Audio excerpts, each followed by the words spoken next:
ওদের নেতারাই তো বলেছে মতুয়া ভাইদের যদি নাম বাদ দেয় বাদ দেবে। তৃণমূলকে আক্রমণ না করে বিজেপি আগে ডিসিপ্লিনারি অ্যাকশন, যে বিজেপির সাংসদরা মতুয়ার বিরুদ্ধে কথা বলে মতুয়াকে ভয় দেখাচ্ছে কে? শান্তনু ঠাকুর, অসীম সরকার।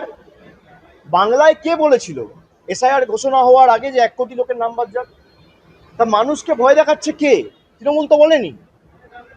বিজেপির নেতারাই তো বলেছে 1 কোটি লোকের নাম বাদ যাবে। বিজেপির নেতারাই তো বলেছে ড্রাফট লিস্ট পাবলিশ হওয়ার পর দেখবেন সংখ্যাটা যখন অ্যাকচুয়াল বেরোবে ফাইনাল ভোটার লিস্টে 1 কোটি নামই বাদ যাবে। বিজেপি তো টার্গেট সেট করে দিচ্ছে ইলেকশন কমিশনের জন্য। এরা কিভাবে কথা বলে? এরা তৃণমূলকে আক্রমণ করছে, মতুয়া ভাইদের ভয় দেখিয়েছে কে? কেউ বলেছে 1 লক্ষ নাম বাদ গেলে বাদ যাবে, কেউ বলেছে 5 লক্ষ মতুয়া ভাইদের নাম বাদ গেলে বাদ যাবে, কেউ বলছে 1 কোটি বাঙালির নাম বাদ যাবে। যারা আমাদের রোহিঙ্গা বাংলাদেশি বলে দাগিয়ে দিয়েছিল, আজকে ড্রাফট লিস্ট থেকে যে 58 লক্ষ লোকের নাম বাদ গেছে তাদের মধ্যে কতজন রোহিঙ্গা আর কতজন বাংলাদেশি? আজকে তো 1 মাস হলো। আমি 31শে ডিসেম্বর দিল্লিতে গেছিলাম নির্বাচন কমিশনের সাথে বৈঠক করতে। আমরা দাবি রেখেছিলাম 1 মাসের মধ্যে প্রকাশ করেছে যে কজন বাংলাদেশি এই বাংলায় ভোটার লিস্টে ছিল, কজন রোহিঙ্গা এই বাংলার ভোটার লিস্টে ছিল ধরা পড়েছে। তালিকা কে প্রকাশ করবে? জায়গায় জায়গায় বাঙালিদের বাংলাদেশি বলে দাগিয়ে দিয়ে আমাদের ভাষা, আমাদের সংস্কৃতি, আমাদের কৃষ্টিকে অপমানিত করা, আমাদের ভাষাকে অস্বীকার করা, আমাদের মনীষীদের অপমান করা, এ তো বিজেপি করেছে।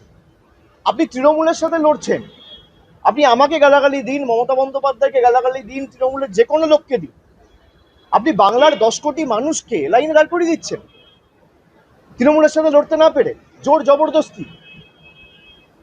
সেই লজিক্যাল ডিসক্রিপেন্সির লিস্ট তো আলটিমেটলি সুপ্রিম কোর্টের হস্তক্ষেপের কারণে আপনাকে প্রকাশ করতে হলো।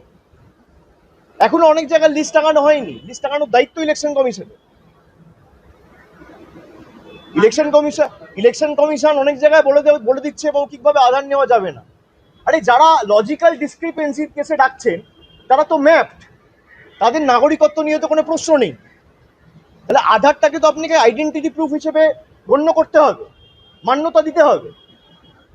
আপনি লজিক্যাল ডিসক্রিপেন্সিতে মৌখিকভাবে বলে দিচ্ছেন সিওর অফিস থেকে যে আধার অ্যাকসেপ্ট করা যাবে না, রাইটিং দিচ্ছেন না। কেননা যেই আপনি ইন রাইটিং লিখিতভাবে দেবেন সেটা সুপ্রিম কোর্টে চ্যালেঞ্জ হবে। আমরা তো এটাই প্রথম দিন থেকে বলে আসছি। যারা এসআইআর করে মানুষকে ভীত সন্ত্রস্ত ভয় দেখাতে চেয়েছিল, তারা আজকে বুঝতে পারছে যে এসআইআর করতে গিয়ে তাদের পায়ের তলার যেটুকু মাটি ছিল সেটুকু ছড়ে গেছে। বিজেপির যা ভোট শতাংশ ছিল আগামী দিন দেখবেন কি অবস্থা হয়।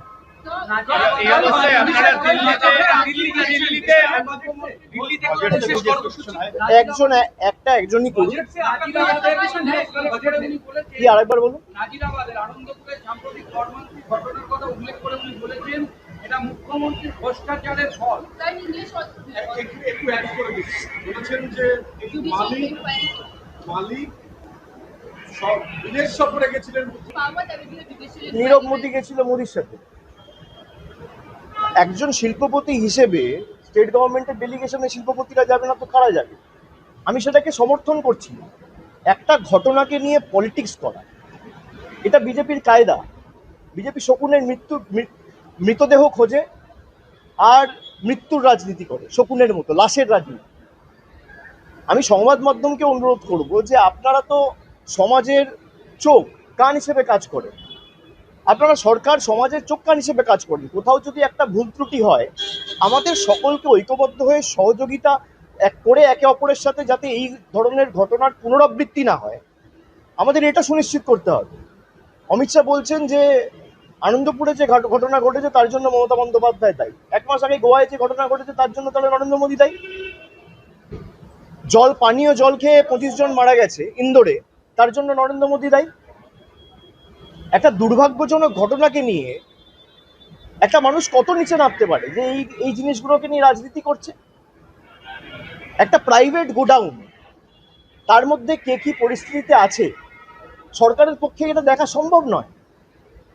সরকার খবর পেয়ে ফায়ার ডিপার্টমেন্ট থেকে শুরু করে জেলা প্রশাসন যথেষ্ট সক্রিয়তার সাথে কাজ করেছে। যাদের গাফিলতির কারণে এই দুর্ভাগ্যজনক ঘটনা ঘটেছে সেই গোডাউনের মালিক এবং ওয়াও মোমোর ম্যানেজমেন্টের দায়িত্বে যারা ছিলেন তাদের সবকটাকে সরকার অ্যারেস্ট করেছে, ব্যবস্থা নিয়েছে। এবং এর উপরেও যদি কেউ থাকে,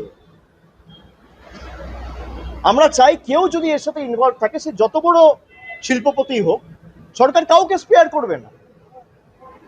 যারা মমতা বন্দ্যোপাধ্যায়ের সাথে বিদেশ সফরে গেছেন বলে একটা দুর্ভাগ্যজনক, মর্মান্তিক, বেদনাদায়ক ঘটনাকে নিয়ে রাজনীতি করছে, তাহলে যে নীরব মোদী মেহুল চোকসির বিরুদ্ধে ভারতকে সর্বশান্ত করে 15,000 20,000 কোটি টাকার ঋণ নিয়ে দেশ থেকে পালিয়ে যাওয়ার অভিযোগ রয়েছে, তারা তো নরেন্দ্র মোদীর সাথে বিদেশ সফরে গেছে। ওয়ার্ল্ড ইকোনমিক ফোরামে মোদীর সাথে কার ছবি আছে? নীরব মোদীর ছবি নেই। আমাদের ভিডিও ভালো লাগলে লাইক এবং শেয়ার করুন। কমেন্ট সেকশনে গিয়ে জানান আপনাদের মতামত। আরও ভিডিও পেতে আমাদের চ্যানেল সাবস্ক্রাইব করুন এবং প্রতি মুহূর্তে খবরের আপডেট পেতে প্রেস করুন বেল আইকন।